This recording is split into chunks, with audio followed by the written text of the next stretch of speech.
This is a diamond. I just love finding new places to wear. Diamond. Yes. It's overwhelming. Will you marry me? Yes. दुनिया का सबसे नायाब, सुंदर, precious, rare gem and amazing asset. Totally a big fat lie. Diamonds are cheap, easily available, and are in abundant quantity. And most importantly, diamonds are not forever. हीरा नहीं है सदा के लिए. दुनिया की हर ऑर्गेनिक और इनऑर्गेनिक सब्सटेंस में carbon atoms present होते हैं, लेकिन डायमंड 100% कार्बन का कंप्रेस्ड फॉर्म है. गोल्ड और सिल्वर तो प्रेशियस मेटल है, लेकिन आज डायमंड्स को तमाम कंपनीज दुनिया भर में लैब में भी ग्रो कर रही है. ये lab grown diamonds natural diamond से 70% चीपर है. Same cut, same design, same चमक और same carat. And most importantly this diamond is also not forever. तो जो चीज़ दुनिया में इतनी कॉमनली अवेलेबल है और अबंडेंट क्वांटिटी में भी है, उस चीज़ की वैल्यू और प्राइस इतनी हाई कैसे हो सकती है?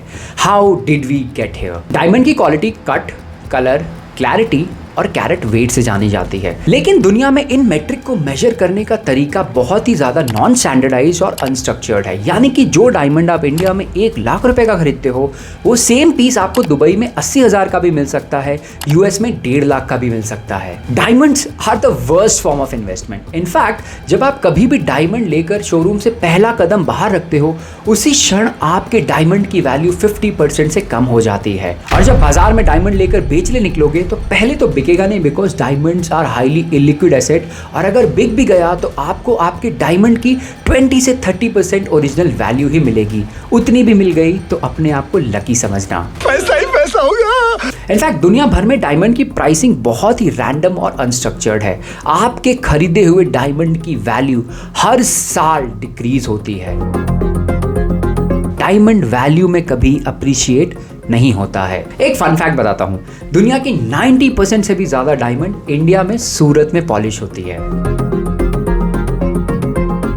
डायमंड्स इंटायर कार्बन एटम्स के आइसोमेट्रिक अरेंजमेंट का नतीजा है. यस, डायमंड्स अर्थ सरफेस के नीचे एक्सट्रीम टेम्परेचर और प्रेशर में फॉर्म होते हैं, और जब वॉल्केनिक इरप्शन होता है तो मैग्मा के थ्रू ये डायमंड डिपॉजिट्स अर्थ सरफेस पर आ जाते हैं एंड देन स्लोली कूल होकर एक चमकती क्रिस्टल्स फॉर्म कर लेते हैं, जिसको पूरी दुनिया डायमंड्स के नाम से जानती है. दुनिया में हर जगह वॉल्केनो है, हर जगह वॉल्केनिक इरप्शंस होते हैं, और हर जगह डायमंड डिपॉजिट्स भी मिलते हैं. ट्रू. तो फिर ये कैसे पॉसिबल हुआ कि जो डायमंड डिपॉजिट दुनिया में इतनी कॉमनली एंड अबंडेंटली अवेलेबल है, आज rare and precious form of wedding and jewellery बन चुकी है? शॉकिंगली डायमंड्स की भी डिस्कवरी सबसे पहले इंडिया में ही हुई थी. यस, चेस की तरह ही इंडिया ने डायमंड्स भी वर्ल्ड को गिफ्ट में दिया है. 2800 साल पहले द्रविडियन इंडियंस को पहला डायमंड रिवर बेड में मिला.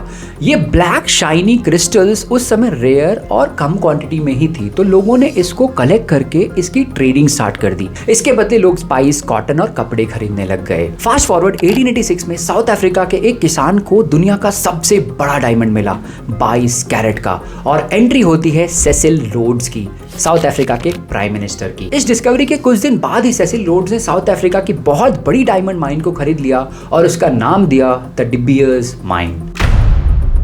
लेकिन माइन खरीदने के नेक्स्ट डे से ही सेसिल रोड्स की प्रॉब्लम स्टार्ट हो गई. देखो, साउथ अफ्रीका के हर गांव, हर नदी में लोगों को बहुत इजीली डायमंड्स मिल रहे थे.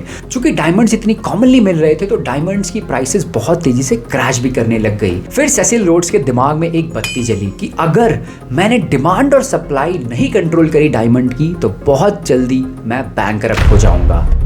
दुनिया का हर मार्केट और हर मार्केट में प्रेजेंट हर कमोडिटी डिमांड और सप्लाई प्रिंसिपल से ही चलती है. एक उदाहरण देता हूं.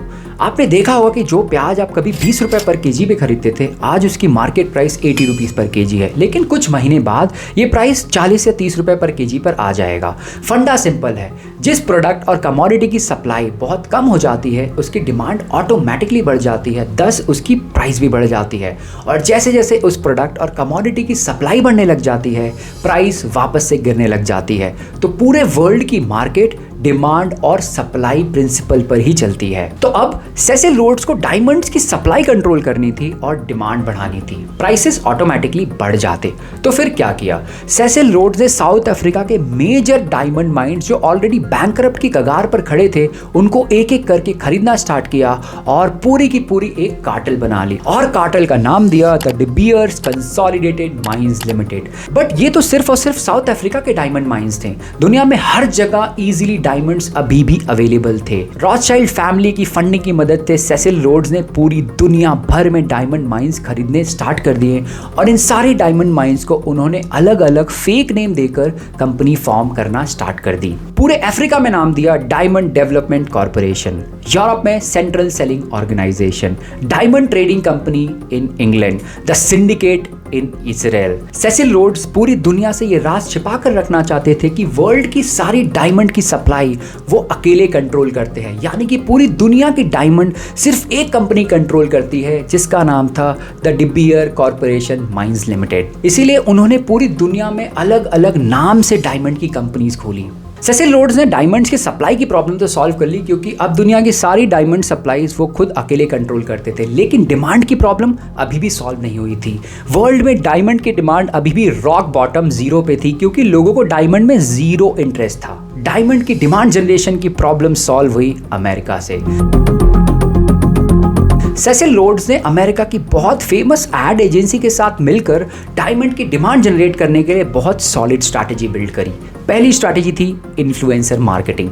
नहीं, मैं इंस्टाग्राम और टिकटॉकर इन्फ्लुएंसर की बात नहीं कर रहा हूँ, मैं बात कर रहा हूँ अमेरिका के well known famous celebrities, politicians और बड़े बड़े बिजनेसमैन की। बेसिकली अमेरिका के सारे रिच, फेमस एंड हू को सेसिल रोड्स ने फ्री में महंगे और डिजाइनर डायमंड्स बांटे, लेकिन बदले में एक प्रॉमिस लिया कि अगर आप पब्लिकली अपीयर होते हो तो आपको ये डायमंड पीसेस पहनकर ही अपीयर होना पड़ेगा, यानी कि फ्री में पब्लिसिटी। लेकिन ये भी इनफ नहीं था डायमंड की डिमांड जनरेट करने के लिए। फिर आया एक ब्रिलियंट और amazing ad campaign, diamonds are forever. Yes, ये फेमस लाइन अमेरिका के इस एड एजेंसी ने ही इन्वेंट किया था और शुरू कर दिया दुनिया का सबसे इफेक्टिव और वायरल झूठा कैंपेन, डायमंड्स आर फॉरएवर। साल दर साल हर जगह, हर टीवी, हर मूवी के पोस्टर, हर सेलिब्रिटी, हर फेमस आदमी, हर जगह आपको सिर्फ यही सुनने को मिलता, डायमंड्स आर फॉरएवर।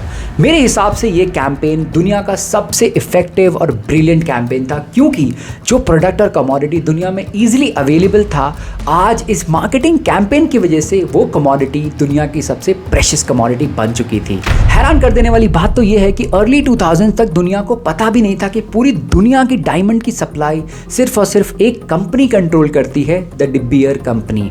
ये पता लगने के बाद ही डायमंड प्राइसेस क्रैश होने लग गए।